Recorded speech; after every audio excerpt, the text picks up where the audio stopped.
Jadi tersangka, Roy Suryo pakai kursi roda selepas 12 jam diperiksa Polda Metro Jaya.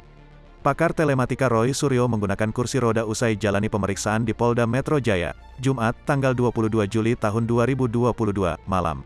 Roy Suryo diperiksa hampir 12 jam oleh Subdit Cyberkrime di Treskrimsus Polda Metro Jaya sebagai tersangka penistaan agama kasus Mim Stupa Candi Borobudur. Pemeriksaan yang memakan waktu 12 jam, dikabarkan membuat kondisi Roy Suryo lemas dan harus menggunakan kursi roda saat akan keluar gedung di Treskrimum Polda Metro Jaya. Roy Suryo keluar dari ruang penyidik sekitar pukul 22.15 WIB.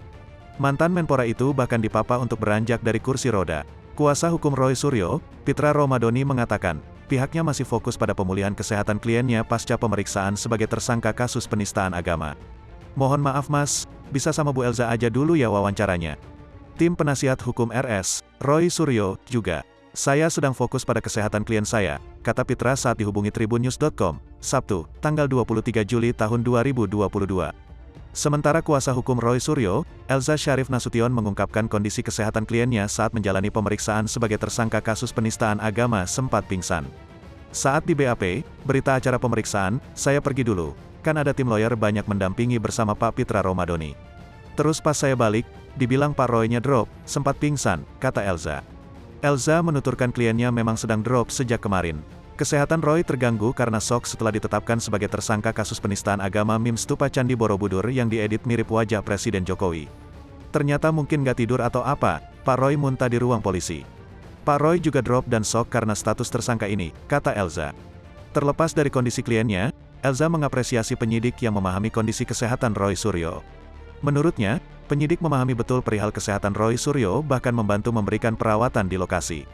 Abis maghrib kondisinya memang drop. Pas saya balik nggak tahunya dia muntah-muntah, lalu dikasih tempat tidur. Saya apresiasi penyidiknya, Pak Direkturnya luar biasa baik dan sempat diperiksa Dokpol, kata Elza. Tak ditahan Polda Metro Jaya juga membenarkan perihal kondisi kesehatan Roy Suryo sehingga tidak jadi ditahan karena sakit.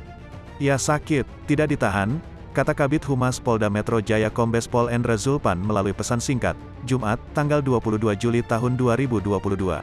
Atas alasan itu, penyidik tidak menahan Roy Suryo meski berstatus sebagai tersangka. Pasal yang disangkakan kepada Roy Suryo mulai dari pasal 28 ayat 2, Junto pasal 45 ayat 2, Undang-Undang Nomor 19 Tahun 2016 tentang ITE. Roy juga dijerat dengan pasal 156 AKUHP soal penodaan agama dan pasal 15 Undang-Undang Nomor 1 Tahun 1946 tentang Peraturan Hukum Pidana tentang Ujaran Kebencian.